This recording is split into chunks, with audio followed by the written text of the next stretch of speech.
Hello everyone, my name is Monit Kachawa and in today's session we will solve physics standard level paper 1 of November 2019. Before going on, please read all the instructions available. So without wasting time, let us start with the question number 1. So this is also the HL question number 1 as well. We will compare the SL and the HL at the same time. This series is for the SL and in my next video we will find the solution for the HL as well. Okay, so the common question we will be discussing at here only. So which quantity has the fundamental SI unit of kg per meter second square? That is, so if you see energy, we can say energy is equals to the work done, which is force into displacement, and force is nothing but kg meter per second square, that is mass into acceleration into displacement, which is meter. So you can see here this is not equivalent to the SI unit of the given question. So this is not a correct answer. So this is not the way. Next, again kg meter per second square, the force, that is mass into acceleration, not a correct answer. Momentum is mass into velocity. So mass is kg, velocity is meter per second. So this is also not the right answer. Pressure is force upon area, force is kg meter per second square and area is meter square. So 1 meter and 1 meter gets cancelled, so we get kg per meter second square, which is resembling to the SI unit of the given question. So this is the right answer for the question number 1. Okay. Now the question number 2. An object is held in equilibrium by 3 forces. You can see here in F, G and H, which act on the same plane at a given point. So these 3 equations are given to us. Which equations are correct? So we can resolve this. This is F cos theta, this is F sin theta. So I can say this is held in equilibrium. So equilibrium means the all over the forces on a single point is equals to 0 or the net forces is equals to 0. So here we can say if this is an equilibrium, so F cos theta will be equals to G. So the first equation is correct. Now in the second equation, F is equals to G cos theta plus H sin theta. So for this what we can do is we will extend the force F in the backward direction, not the force, we will extend the line. So this angle will also be equals to theta. So by resolving the forces G and H along this line, so that we can resemble with the force F, so it will be G cos theta and this will be 90 minus theta. So I can say this will be H cos of 90 minus theta, and we know that cos of 90 minus theta is nothing but the sin theta. So H sin theta. So this is also valid. Now F is equals to G plus H. We can see that G and H are aligned at a 90-degree angle, so we cannot say. So the third equation will not be uphold good. So only the first and the second is correct. So option A is the right answer. Okay. Now question number 3, which is the same as HL question number 2. Two forces are acting. You can see here on a particular object which is initially at rest. One force is constant. You can see here on the right hand side the constant force is acting and on the left hand side the varying force is acting. The second force in the opposite direction and proportional to the velocity of the object. So this force is proportional to the velocity of the object. So which of the correct about the motion of the object is right among the given options? So the first option says the acceleration increases from 0 to a maximum. So if you see the acceleration which is increasing from 0 to maximum, acceleration is not increasing to maximum, it will be equivalent when the forces will, it will be 0 when the forces will be equal. Okay. The acceleration increases from 0 to a maximum and then decreases, it will not decrease, it will go to a maximum value and then it becomes 0. So velocity increases from 0 to a maximum value. Yes. So when the acceleration will be, as you can see here, when the varying force will increase with respect to the velocity as it is starting from rest. So the acceleration, net acceleration will get decreased, it will become 0, and at that point the velocity will remain constant, and that velocity will be the maximum velocity. So the option C is the right answer. Now question number 4 HL, question number 5 is equivalent to question number 4 of SL. So the variation with time t of the acceleration of the given object is given to us, and we are supposed to find out the change in velocity from 0 to 6. So you can see here in this question, if you see the marking scheme, the answer for this question is given wrong. Okay, please note it down. But if you see the answer key for the HL question number 5, that will give you the right answer. So according to this question, what we are supposed to find out is the area under the curve, because that is equivalent to the change in velocity for the given time frame. So the yellow color shaded region is your area under the curve. So this area, if you find it out, so that will be nothing but, let us say this is A1 and this is A2. So A1 is 2 into 1 and A2 is half sum of its parallel side, that is 3 plus 1 into perpendicular height, which is 4. So this is 2, this is 8. So the total area is A1 plus A2, which is equals to 10 unit, or you can say 10 meter per second square. So if you have any doubt why this is the change in velocity, so we can say that delta V over delta T is equals to the acceleration. So change in velocity will be A into delta T. So A is on the y-axis, delta T is on the x-axis. So if we are multiplying, it means that is the area under the curve. So the answer for this question is C. Okay, if you see the marking scheme for the SL paper, it will be given B, but that is not the right answer. You can check for the answer key for the question number 5 of HL. Okay, so all in all there are 15 questions which are same in the HL for the SL paper. Okay, I have marked each and every question which is similar in both the papers. So question number 5, a climber of mass m slides down a vertical rope. Let us say I have a vertical rope and this is my climber, which is sliding down with an average acceleration of A. What is the average frictional force exerted by the rope on the climber?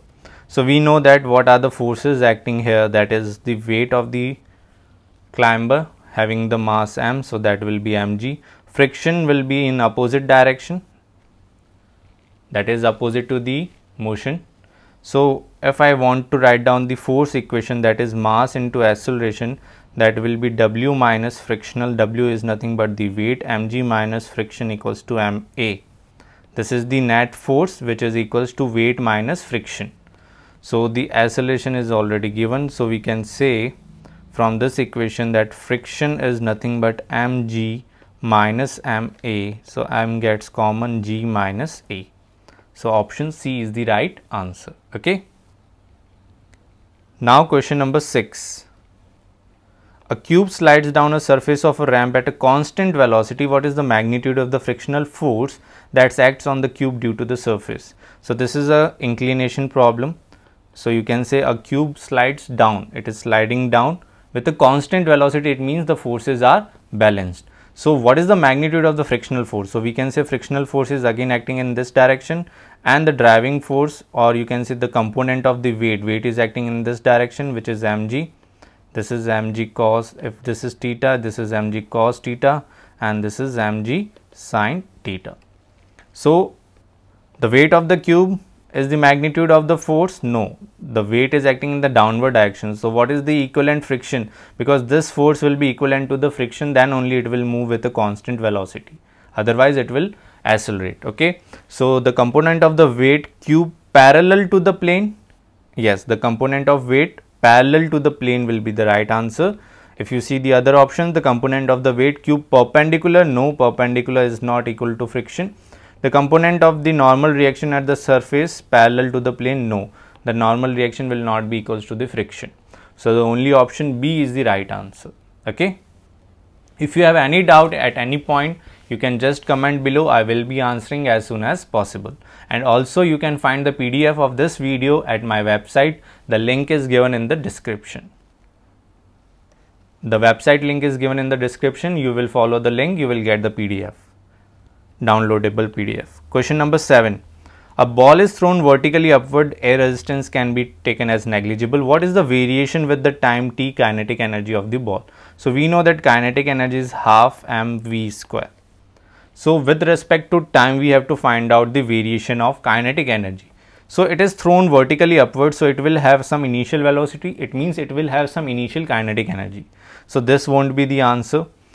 Remaining A, B and C. Now we know that it is v square, so it will not follow the straight line curve. So it will be a parabolic curve because it is a quadratic nature.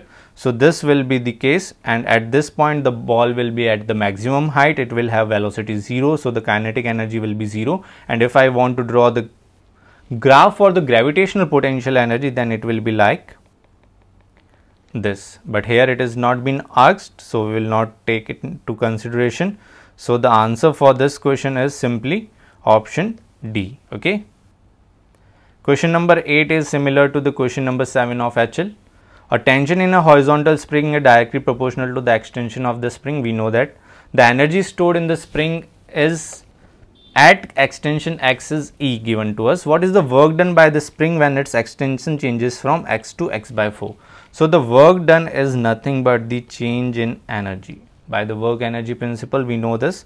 So we can say, if we are supposed to find out the work done when it is extension from x to x by 4, so we know that the work done is half k x square, where x is the extension. So the initially it is at half k x square, and the work done to extend it by x by 4, it will be half k x by 4 whole square.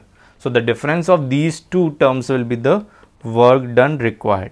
So if you take half k common, it will be x square minus x square by 16. Further solving, you will get 15 k x square by 16.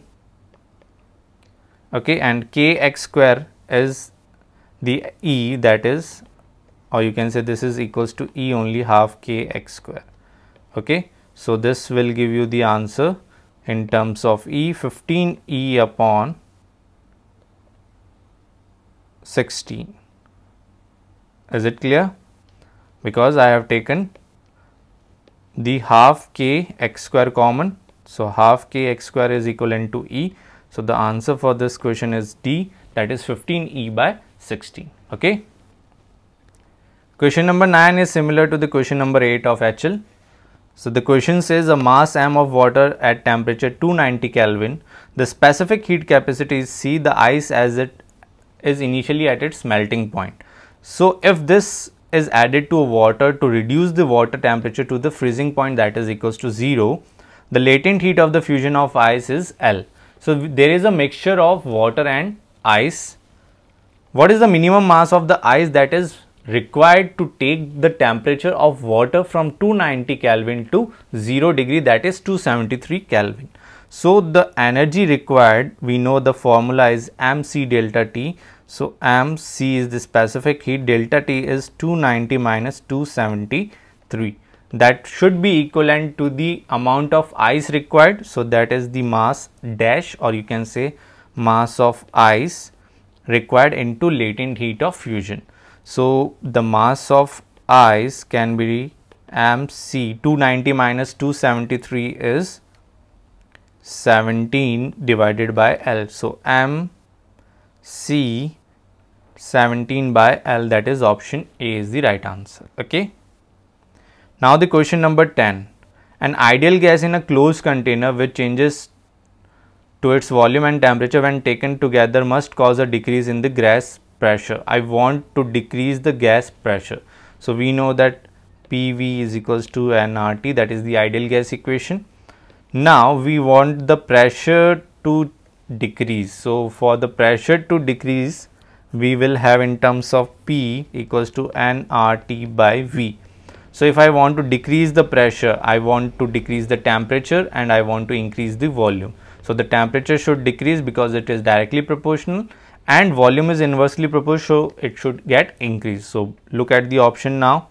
Temperature decrease, so this is, and volume increase. So this is the case, that is option D. Okay. This is easier one. Question number 11 now. So you can see question number 11 is similar to the question number 10 of HL. Two flasks P and Q contain an ideal gas and are connected with a tube of negligible volume.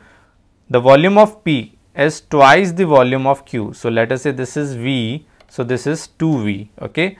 And the temperature are 200 Kelvin and it is 400 Kelvin. So what is the mass of gas in P to the mass of gas in Q? So I can write like the PV equals to nRT. So the mass is similar to, we can resemble this with the number of moles, that is N. So I can write like N equals to PV over RT. Okay, so NP will be P. Okay, one more thing. If this is connected, the pressure will remain the same for both of them. The pressure will be same. So it will be P. We are writing for flask P. So it will, the volume will be 2V upon R is the constant, temperature is 200 upon NQ, which is P. The pressure is same for both the gases because the flasks are containing the ideal gas and it is connected with the tube. So the volume is V upon R into 400. So by solving, P gets cancelled, R gets cancelled, 1V, 1V. So 2 upon 200 into 400. So this is 4. So you will get answer as 4. Is it clear? So I hope now till question number 11 there is no doubt. If you have any doubt, you can comment below. Okay. Okay, now question number 12. So a motion of an object is described by the given equation where acceleration is directly proportional to negative of displacement. So that is the equation that we are used to define the SHM. So the question is asking what should be the direction of acceleration relative to displacement and displacement when speed is maximum. Okay, so we know that during an SHM or a simple harmonic motion, so the direction of acceleration and displacement are just opposite. So the opposite one is the right answer. Now the second thing, displacement when speed is maximum. So when speed is maximum at which point? When the displacement is 0, that is the rest position, or the you can say the equilibrium position of the SHM. So that is the 0. So when displacement is 0, the acceleration is maximum and the velocity is maximum. So the displacement is 0 at that instant. So the option D is the right answer. Okay. Now question number 13 is equivalent to the question number 11 of HL paper. So this is a simple question. The frequency is given to us, which is 25 Hz. The wave is having a speed of 100 meter per second. What is the correct option for the given? So by using this wave equation, V equals to F lambda, lambda is V by F, V is 100, F is 25. So we get 4 meter as the wavelength. So that is nothing but the distance between origin to this is 4 meter. So we can say each quadrant will be having 1 meter, 1 meter, 1 meter, 1 meter. So the particle X and Y, at X and Y they are in phase? No, they are not in phase. Wrong answer. The velocity of the particle X it as maximum. So displacement is maximum, velocity won't be a maximum. So that is also wrong. Horizontal distance between X and Z. Yes. If you see the distance, we have already calculated the wavelength. So this is equals to 3 meter. That is the right option. Velocity of the particle at Y is 100 meter. No. The velocity of the particle at Y is not equals to 100 meter because this is at the maximum displacement, and maximum displacement the velocity is 0, not 100. Okay, fine.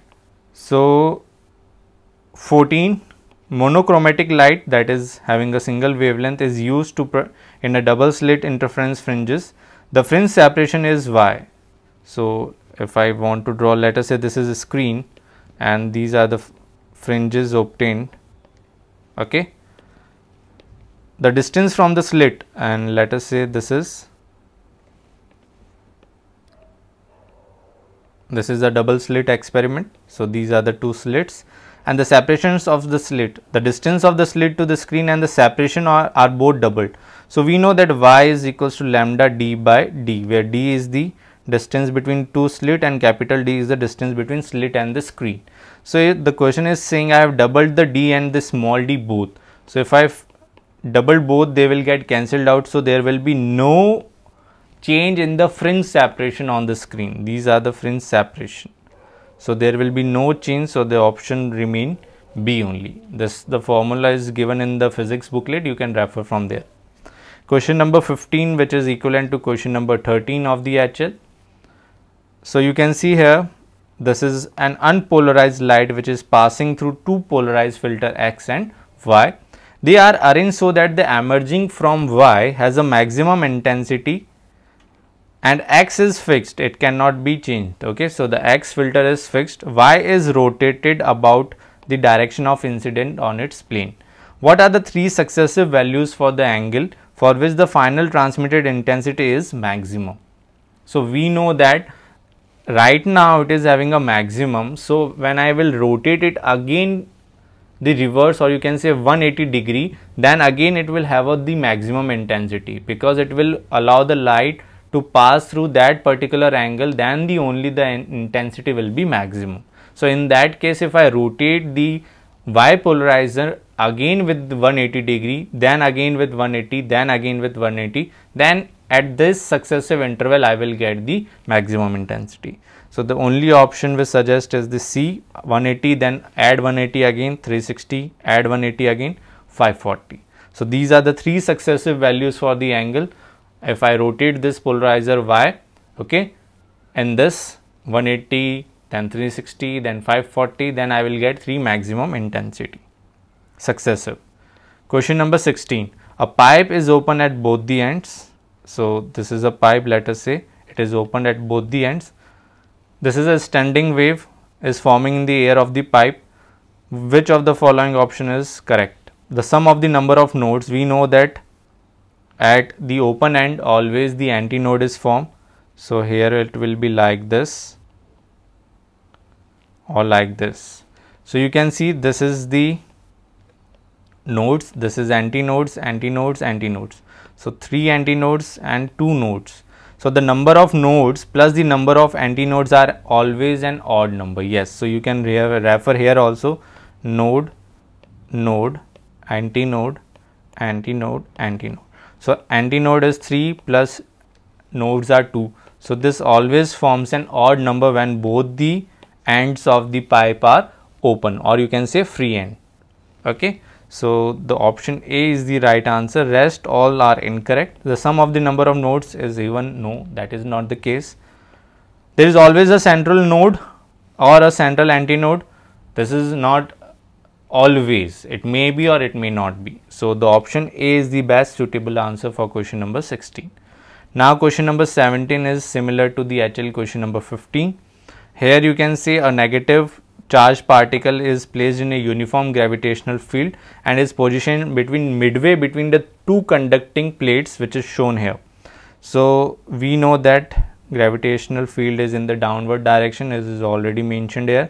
So mg is the force acting in the downward direction, and a force QE, that is the electrostatic force on a negatively charged particle, is acting towards the upward direction because it is a positive plate and the negative charge will attract towards the positive plate. So of QE, E is the electric field between the plates. So the potential difference between the plate is adjusted until the particle is held at rest.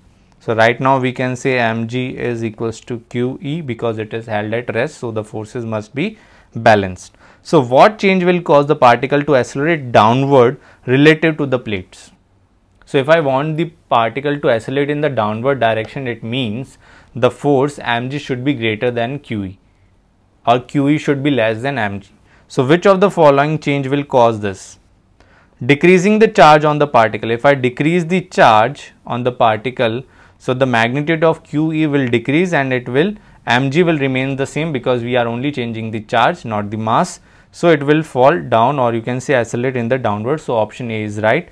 Let us see the other options as well. Decreasing the separation of the plate. So if I decrease the separation of the plate, we know the formula V by D is equals to E, or you can say V equals to ED. So if I decrease the separation small d is the distance between the two plates, conducting plates. So if I decrease the d, E will eventually get increase, and that will increase the upward force. So it will not accelerate in the downward, it will accelerate in the upward direction. So that is not the case. Increasing the length of the plate will have no effect on either of the two forces. So there will be no change. Increasing the potential difference between the plates. So if I increase the V, so eventually it will also increase the electric field. Again it will increase the upward force, which we do not require. So the only option A is the right answer. Okay. If you have any doubt, you can comment below. Question number 18. A thin copper wire and a thick copper wire are connected in series to an electric cell. Which quantity will be greater in the thin wire? It is asking for the thin wire. So here if you see the options, it is related to the current. So I will write down the formula for the current in terms of drift velocity of the charge particle and is the number density. So let us see, in thin wire the area of cross section will be less. So current we know that V equals to IR. So R is rho L by A. So the thin wire will have less area of cross section. It will have greater resistance. Greater resistance will consider lesser current. So it will not have the greater value, it will have less current value. Okay. So Vd is I upon NEA, and area of cross section for the thin wire is less, so the Vd will be greater. So the drift speed of the charge carriers will be more in thin wire. Rest all will be, you can say, will be greater. So the number of free charge carriers per unit volume, that is constant, that does not depend. Net number of charge carriers crossing a section of a wire every second, that is the current only. Okay. So the D is the right answer for question number 18. Now question number 19, you can see a resistor network is given to us and the potential difference is 8 volt. So this is a simple electricity question. The resistance in the upper branch is 4 and here it is 8.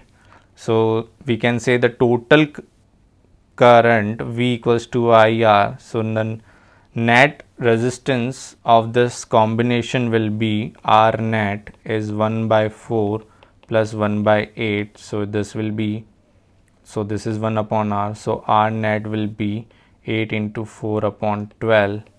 So this will be 8 by 3 and volt is 8, I is 8 by 3. So I comes out to be 3 ampere. So the current will be 1 is to 2. So the current will divide into 2 is to 1. So 2I. So if I want to divide this current into 3 ampere, so the 2 ampere will be going in this branch and 1 ampere will be going in this branch. It will get in the reverse ratio. I hope you know this. So the 1 ampere, what is the current in the 5 ohm? That is 1 ampere. Okay. Question number 20, resembling question number 17. This is a direct question.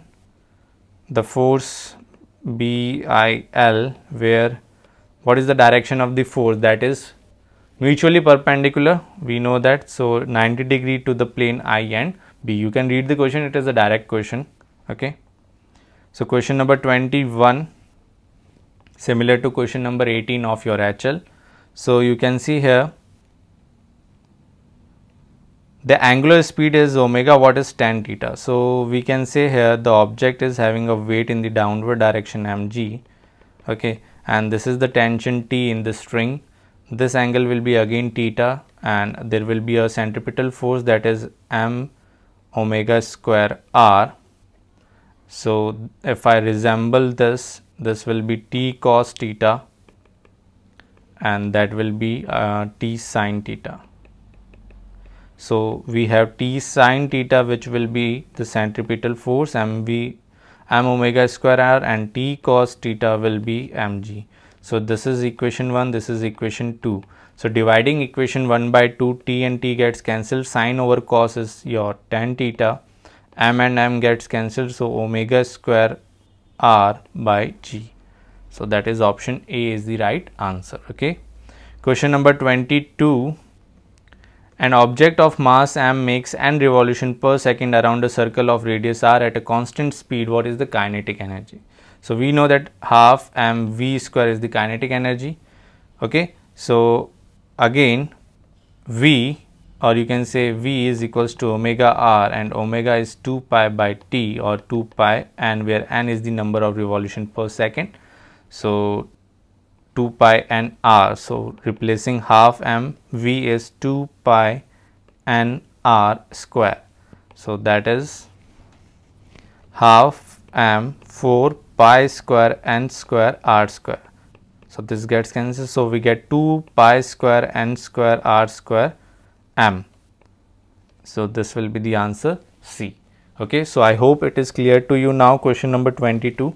Question number 23. A satellite travels around the earth in a circular orbit. What is the true about the forces acting in this situation?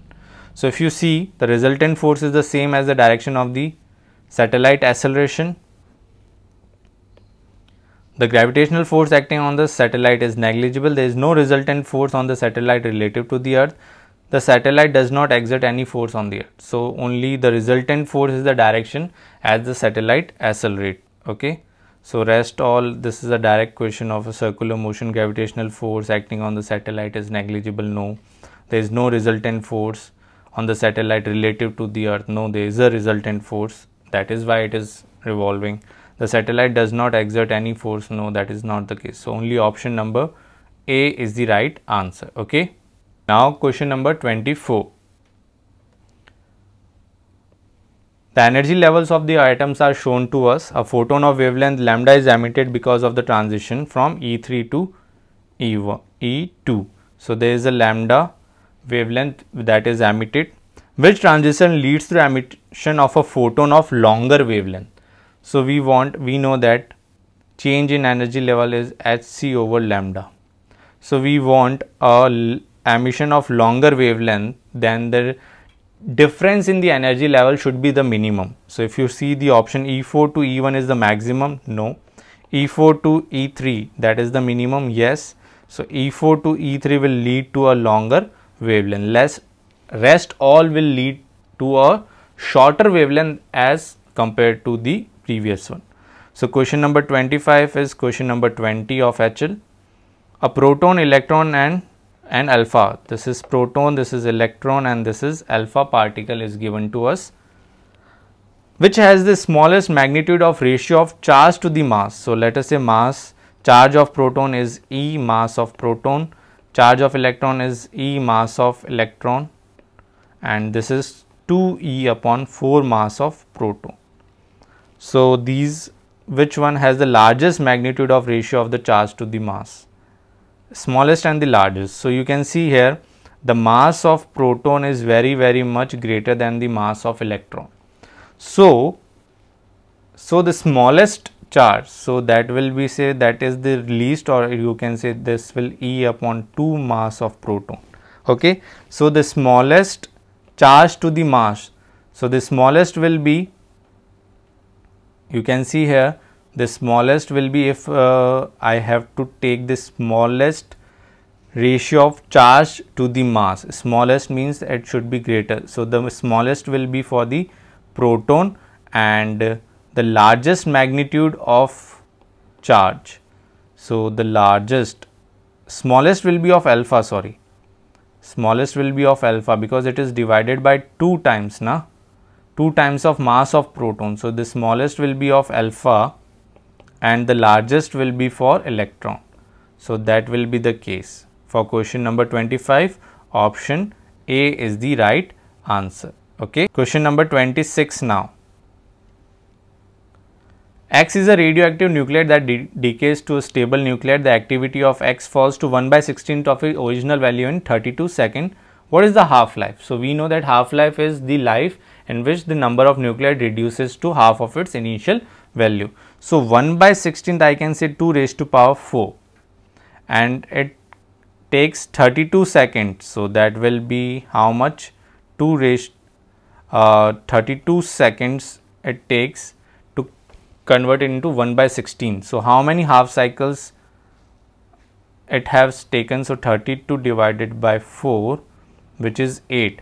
So 8 second is the half cycle, that is the total time divided by the number of half cycle.